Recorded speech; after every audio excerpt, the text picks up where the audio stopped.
Hey yo, what's going on, everybody? It's Tylarious, aka Ty Killington. Yeah, man. Heck yeah, voice is still trying to fight its way back, so we're almost there. We're getting there though.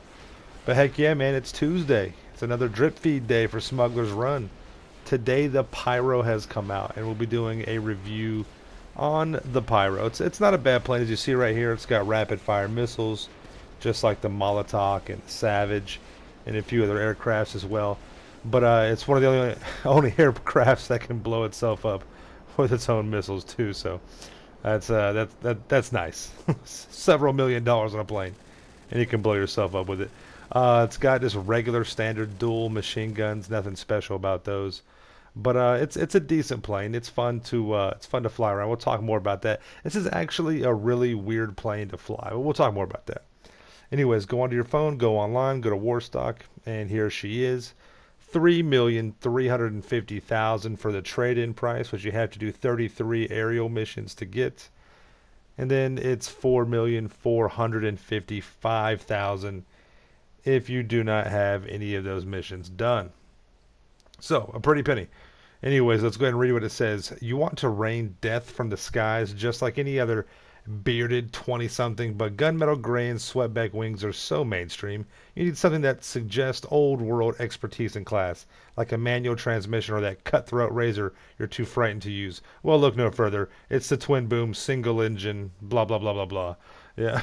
So, but it's all right. It's not a bad plane. It looks pretty good. Um, Definitely in some of the missions that we had before, you can use this plane. I chose to use it and use the machine guns with it.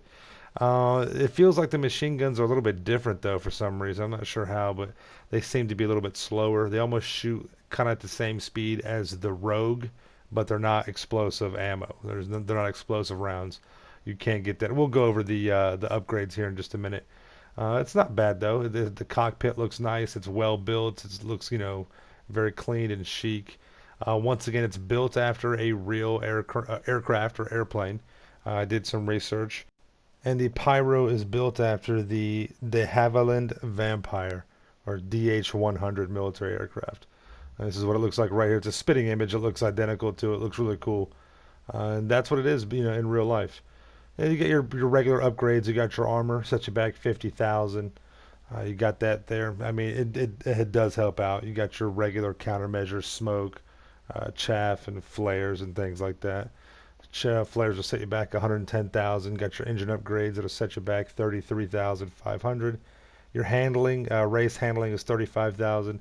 Now listen, the race handling on this plane, it does something different to it. We'll talk about that later. It's got 11 different liveries. The liveries are really nice. I actually went with that one, the Arthur Squad, to kind of mimic, the British Air Force type kind of design this plane is built after.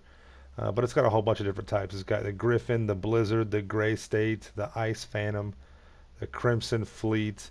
I was trying to get a look at what that little logo was in the back. I couldn't see it though. You got the Crimson Fleet, and the Sky Hawk looks really good too. The Emerald Phantom, that looks pretty nice. And then you have the Stealth State, which looks pretty cool too.